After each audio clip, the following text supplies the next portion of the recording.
Go live on Facebook. It'll be just a minute. Hope you're doing well.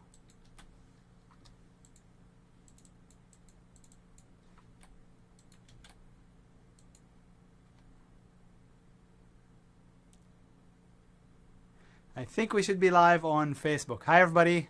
Welcome to the Strategic Swing Trader. I'm Sami Abasad, Director of Education at T3 Live. As always, thanks for tuning in. We're going to be going over some swing ideas for next week. We're also going to be going over the market. I'll give you my analysis. But before we start, as always, a standard required disclaimer to let you know that trading is risky and that whatever we discuss today is for educational purposes only. Make sure to read that disclaimer and to agree with it before proceeding with this video. Also, if you'd like to download a free copy of my ebook, link is in the description. An amazing ebook with that discusses tools, tactics that I use in my everyday trading. Again, link is in the description. But with that said, let's go ahead and get started, and we'll take a look at the charts first. We'll take a look at the market, and then we'll go over some of the swing ideas that I really like for next week. We'll start off by taking a look at the NASDAQ, or as represented by the Qs. This is the NASDAQ 100 actually. It's the top 100 companies in the NASDAQ composite, but they make up over 95% of the NASDAQ. So if you look at the QQQ, which is again the tracking ETF, you're looking at the NASDAQ basically, even though it's not exactly the NASDAQ, the entire NASDAQ market. This is the daily chart, which is the time frame that I use for swing trading, and as you can see, we're really extended here, due for a pullback. But if you look at the SPY and the IWM, and if you look at the hourly chart, not the daily, the hourly for the Qs, it's looking like we are gonna break out. So check it out. Looks like we want to break out still.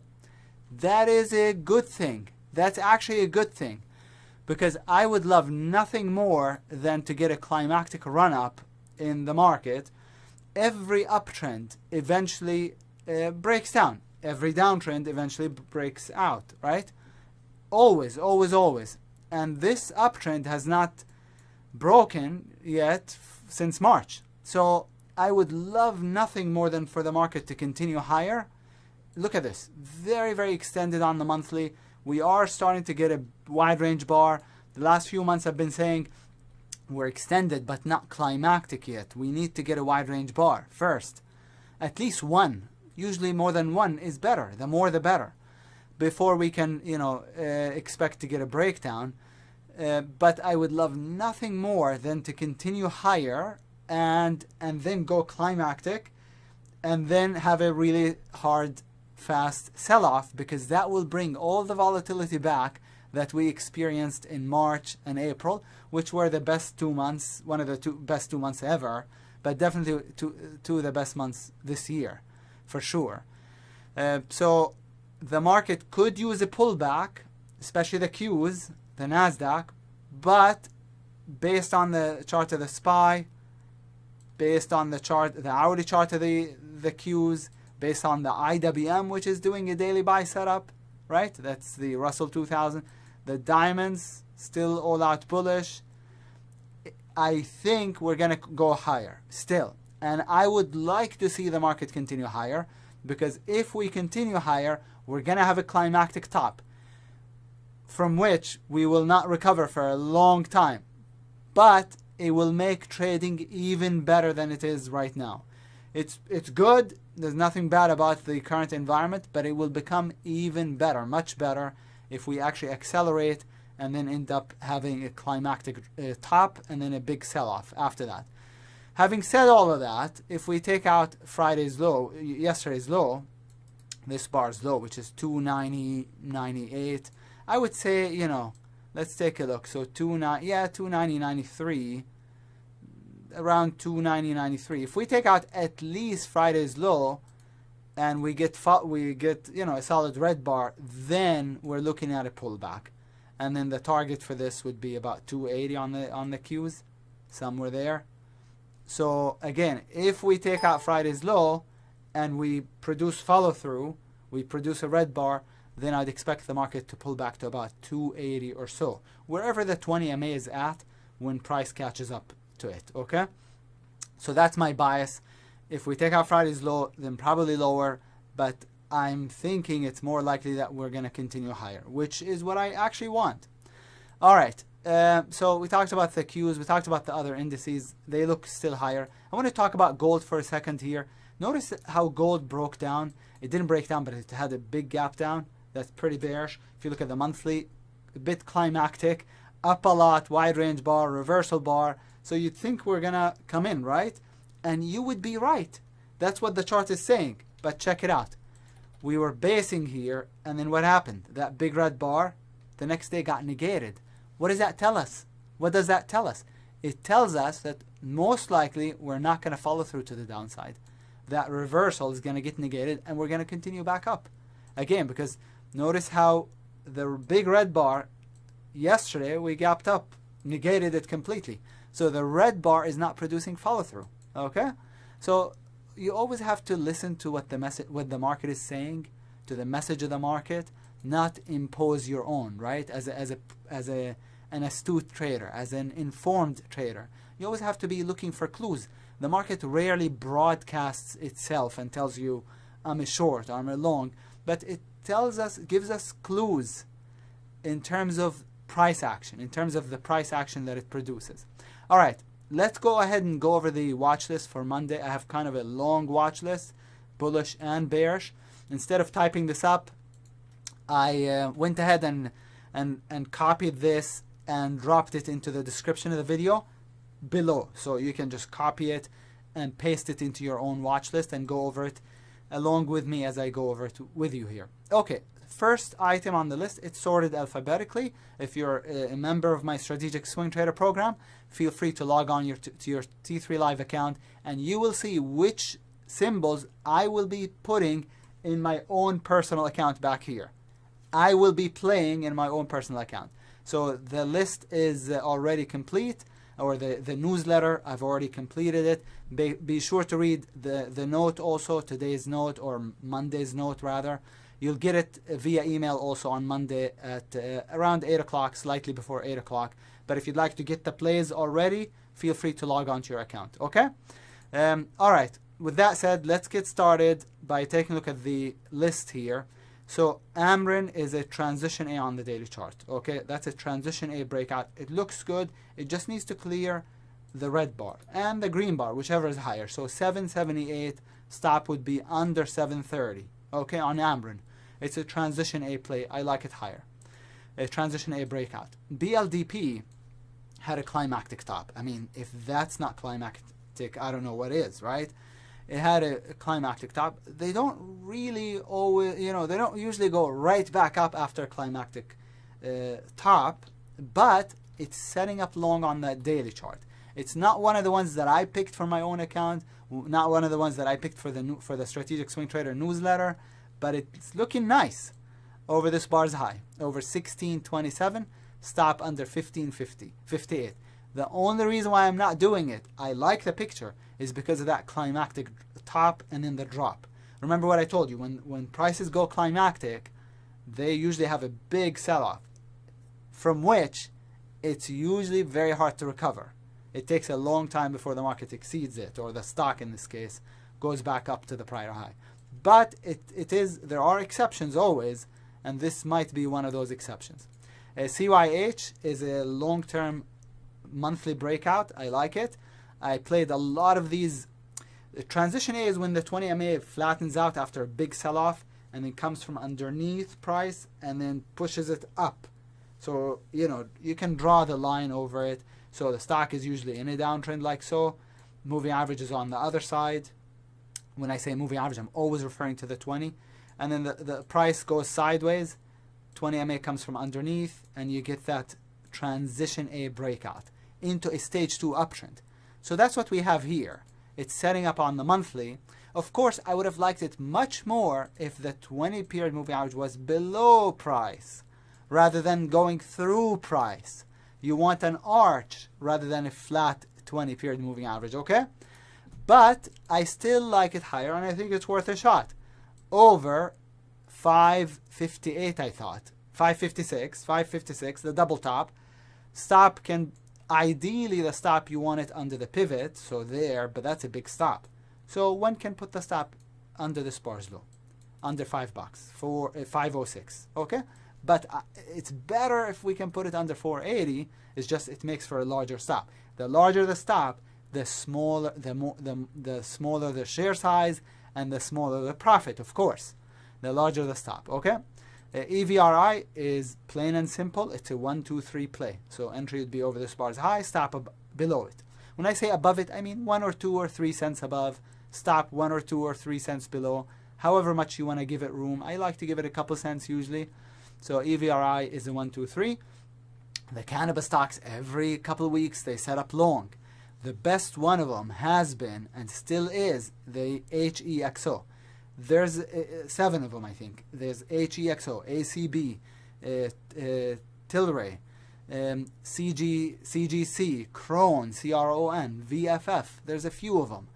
But this is looking the best, and I like it as an hourly transition A breakout. So the entry for this would be over this bar's high, about 73 cents. Stop would be under this pivot here at 69. So it's about a 4-cent stop, and target would be at 83, and target 2 would be at $1. So it has 2 targets. Some plays have 2 targets, and some plays have 1 target. So this one I would target 83 cents for target 1, $1 for target 2.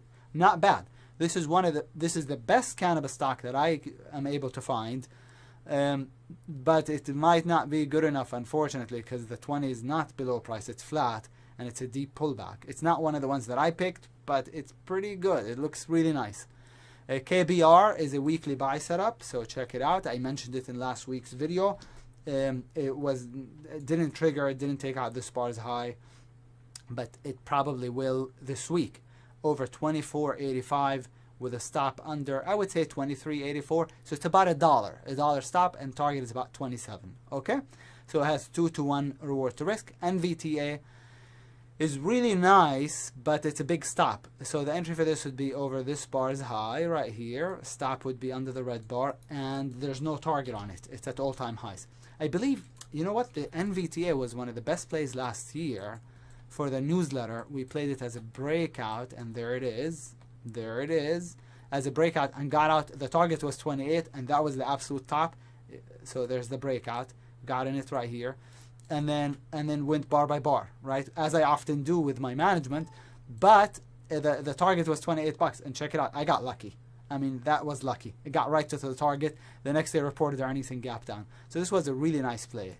$8 on a $20 stock, so that's like 40% in just a matter of 7 days or so. So I like it again higher. I like it a lot, but it's a big stop over the double top here. Little 2 candles, topping tails, stop under the bottoming tail candle. Okay, on the NVTA. OPK is a climactic buy setup. OPK reminds me of the RIG, which I think already triggered long. It's the same kind of play. It's a big drop and then a transition A on the hourly chart, which this is triggered already. The OPK, that's why I wasn't going to mention it, because it's already triggered. OPK has not triggered yet, so I like it over this bar's high, over 340. Okay, higher. Target would be around $4 on the OPK. We played the OPK, but I got out of it. I mismanaged it a bit. I got out of it too soon. I played it as a play in the newsletter long over here, and then I ended up getting out right here, bar by bar. I went bar by bar, and then I got out right here at 392, I believe. It went to 625. Crazy, huh? Went to 625. But this market is not a normal market, just FYI. This has been an insane market, keeps running up. I like it when it's bearish, personally. I do much better when the market is bearish. Not because I focus on the shorts more, but because you get more volatility, right? If you look at the NASDAQ, look at the size of the red bars, right? Much bigger than the green bars on the way up. So I like bearish markets only because there's more volatility. Even during bearish markets, I'm more playing long than short. The swing trades. Most of my money comes from playing long, not short. But when you have a bearish market, you have more volatility. And so the rebound from a bearish market is usually also pretty good to take advantage of. PLCE, I believe, bottomed. I had this as an idea on the newsletter as an earnings play short. It worked. but as an idea, not an official play. But I believe this was the bottom on the PLCE. It's a retail stock, and what I like about it is the weekly chart down a lot from like almost 60 bucks to 20 bucks. We got the biggest volume bar, right? So if it takes this out, it should be higher, PLCE. The unfortunate part about it is when I play against the gap, so notice this was a gap down, and in this case I'd be playing against the gap. I like to see a lot of room to the 20 MA. There's not much room because that's usually my target. So in this case, on the PLCE, the entry would be right here. The target should be around 28 bucks, not the 20 MA, okay? So I like the PLCE higher. I think it's the bottom. SINA, amazing. Breakout is basing at the daily highs here, and it looks good. Over the highs, stop would be just under the green bar's low. Friday's low. SPG, I had a call on the SPG, but didn't trigger, so the play was cancelled. Last week or the week before, I'm not sure, but I had a call on it and it didn't trigger, and it's going back up. I had it over 69 bucks, I believe, so this should be somewhere here, but it didn't trigger over this one, over this bar's high right here. It didn't trigger, came in, so the play was cancelled, but it's going back up. In fact, it's already above 69 bucks. I like it over now, over the entire base with a stop right here. SPG, I think this is real estate. See, Simon Property. A lot of the real estate stocks look higher. We have also SRG, real estate. I believe, yeah, properties. Real estate looks good too. Look, I didn't need to redraw the lines almost, the blue lines. So this looks good too. We have a bunch. We have SVC, all the C's, SPG, SVC, whatever this is, SRG, they all look higher. TGI, I don't know if this is probably another Triumph Group, probably another real estate stock. They all have that transition A buy setup. I like the SPG and the SRG the most, but I do like also the SVC. That's not bad at all. And they all look like the airlines. And I'm giving you here JETS, which is an ETF. I rarely trade ETFs, but I just wanted to tell you that the airlines are also, you know, looking good as a weekly buy setup, like so, right? And that's just the ETF, but look at UAL, that's United. That's pretty good. I don't know what else. AAL probably is good too. Yes, it's the same picture. There's also DAL. The DL is too late. It's already triggered. Notice how DL is stronger. What about SAVE? It still is just triggering. How about HA, which is Hawaiian? Is still just triggering. How about Alaska? I'm just checking. ALK is a little too late. So feel free to pick whichever airlines you like. I just wanted to bring it up to you that the airlines are looking higher. And the cruise lines, but the cruise lines probably a little too late. NCLH, CCL, and the strongest of the three is the CUK. But I don't like CUK as much. NCLH is pretty good. They triggered though on Friday already. The shorts, Apple of all things. I don't like to short reputable companies usually, just FYI, because these companies did not become as valuable as they are today and as popular as, you know, the largest companies in the world, Apple being the largest, by getting big sell-offs.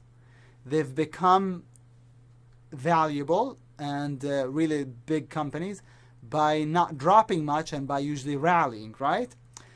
So I try to stay away from shorting the name brands, Apple, right? Even Tesla. But we do have a climactic run-up, especially on Tesla.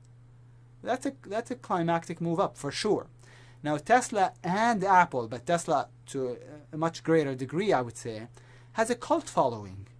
So every time it drops, idiots, Robinhood traders, and, you know, novice people are always buying it, which prevents it from dropping. I had a call on it last week as a short under this doji part, but it gapped above the stop. So that invalidated the play. So it never really triggered. It gapped above the stop by a lot, by 35, 36 cents. Dollars, that is, dollars. So it made the stop too large, but it didn't follow through anyway. It came in nicely on Monday, but then it went back up. it's looking okay to short. The problem with it is the hourly chart. For me, is the most difficult chart. You have a rising 20. I like to get in at the top, or if it looks like this, that's okay. If it's basing under the 20, then okay to short it below the base, like so. But if I'm gonna short above the 20, I like to get in at the top. And since I'm not in it already at the top, it's kind of hard now to do it at the 20 unless it bases. But it might be the top, and so feel free. Under 21.86, stop would be over 23.20 as a climactic sell setup short.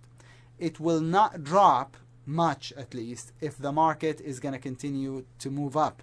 Okay, if the market continues to move up, it's not going to drop. And the same with Apple, because that's a market stock. That is the market. That's a market stock, okay? But Apple looks better than Tesla, in fact, just on the daily chart, okay? On the larger time frames, Tesla is much better as a short than Apple. Apple only has room to 280, so here, and that's it. Could it drop more? Sure, if the market drops. But Tesla, if it tops out, it should have a much more significant drop than Apple. The short on this would be under 295.30. The stop should be ideally over 509.94, but that would be a really big stop. So I would just put the stop over 505.77, okay? And target the 20 MA on the daily chart. That's Apple. A lot of the shorts, unfortunately, are extremely thin. CMCM, I mean, this looks beautiful short right here. Looks beautiful as a daily base breakdown with a target somewhere down there. Stop right here, but it's extremely thin. So be careful, okay? Now, why am I mentioning it? Because as a small trader, you can always, that trades as small share size, you can always do something that's thin and not spready, and CMCM is not spready. But I can't call something thin for a newsletter that has 1,000 members in it. So that's the thing, but otherwise I do like it short. EXPI, I don't love it personally, but short right here, stop right here. I shorted EXPI, I'm not sure if it was last week, I believe. Right here short, it looked beautiful and it was nicely in the money on day one. Day two, I got stopped out. Now, the stop was above the highs. It didn't get stopped out, but I killed it break-even-ish. So it didn't work. So now it has another, like a double top. This is the first top, that's the second top. So short under this, stop above the highs. But the fact that it tried to go lower and failed makes me not want to try it again, and I won't try it, okay? It's not one of the plays that I picked for the newsletter. This FULC is really bearish, needless to say. Short under the base, stop above it. These are the best tops that you can have, the big rounding tops. Rounding tops always have a breakout failure. In this case, 2, to tell you the truth. Breakout, a failure in them. Here it is. This is what creates, in fact, kind of 3. And some of you might say, oh, that's a head and shoulders. Whatever you want to call it. But that's what creates the rounding top, is the breakout failure. And just gorgeous, gorgeous. And it gapped down already. And now it has a base breakdown, stop above. Okay, looks good. The next one on the list is GNMK. It already had a gap down. And now has like a 1, 2, 3. The 1, 2, 3 pattern is when you have a breakdown bar and then a narrow range bar and then a continuation bar. So the narrow range bar usually for 1, 2, 3 needs to be at the bottom, not at the top. So it makes it a little bit more questionable, but it does have a nice hourly chart. Under the base, stop above it. I use the hourly and the daily as my 2 primary time frames in swing trading. The daily for spotting the patterns, for looking for the patterns. The hourly for pinpointing the entries, for seeing if the stock is set up, is ready to go or not by looking at the hourly chart, okay? But the pattern comes from the daily. So GSX, best climactic in a long time, but I didn't catch it. Unfortunately, see this? Up, up, up, up, and then it ran up to 140 and then collapsed. No recovery from this. That's what I was talking about when I talked about the market earlier. When the market, when the prices go way up, and the market is never going to do this. It's not going to go. I don't think it can from 20 to 140 this quickly in just 3 months, and in fact 2 months, because that collapsed at the beginning of March. In just 2 months. And then, but that means this is the forever top. It's never, ever going to take it out unless it does in, years from now, or who knows how long from now. But this is when it goes climactic, blow off top, and then it works, it comes in really hard, there's no recovery usually for a long time to come, if ever. So this looks lower under the base, stop above it. It's not a daily play, it's more of an hourly base breakdown. Under the base, stop above it. Next on the list is SE, which is a bit climactic as well. Check it out. Now, a lot of things are climactic, so you have to be picky. So this one under the red bar, stop at the all-time high, and then just, hope that it gets down to the gap fill, which is around 135 on the SE. SUPN, this is not ready, but it's a long-term short. I like it a lot. Notice how it tried to go higher a couple times, tried to go higher, and failed. So where is it going? Lower, probably.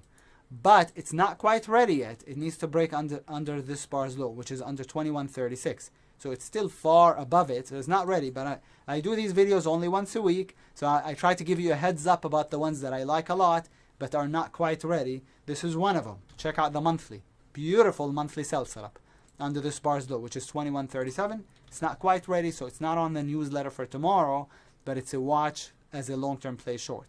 SUPN. TCDA had an igniting gap, and then we have an hourly. Oops, that's my account.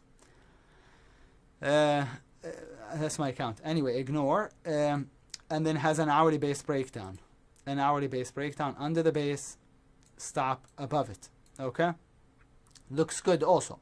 TCDA. And Tesla, we already talked about it. It's not ideal. It's not as good as it actually looked even last week. But I'm hoping Tesla honestly continues higher and becomes better and better. When I'm playing against the trend, I like to get a narrow range bar, a doji bar to play under short. We don't have a doji bar here. Okay, and I pointed out the issue with the hourly chart, so it's pretty tough. But totally climactic on the monthly chart. Last but not least is the UBX, which is similar to the TCDA, right? Base breakdown. UBX is slightly better. I'll show you why. First, the base is pretty good. Stop above it. But better than the base on the hourly, better than the nice base breakdown on the daily, is the weekly 1, 2, 3. Really like that weekly 1, 2, 3. Devastating gapped under all of this, which means every single person that was in it woke up and then they're underwater. They're trapped, right? They didn't get the chance to exit. It's not like it sold off slowly down to the bottom. No, it just gapped. So when a stock gaps overnight, it doesn't give people the chance to exit, which means everybody that's in it still is now going to be getting out. And look at that 1, 2, 3 short. So short under it, stop above it. Beautiful. So I like it a lot. Okay, that will do it for today. I sure hope you enjoyed today's video. And if you did, I'd really appreciate it if you give me a thumbs up. If you hit the like button, if you have any questions, reach out to customer service, info@t3live.com. For those that are a part of my newsletter, I will talk to you in our coaching session tomorrow. On Monday. Today is Saturday. So I'll talk to you on Monday at 4:30. Enjoy the rest of your weekend, and thank you so much for sticking with me until the end. Take care. Ciao.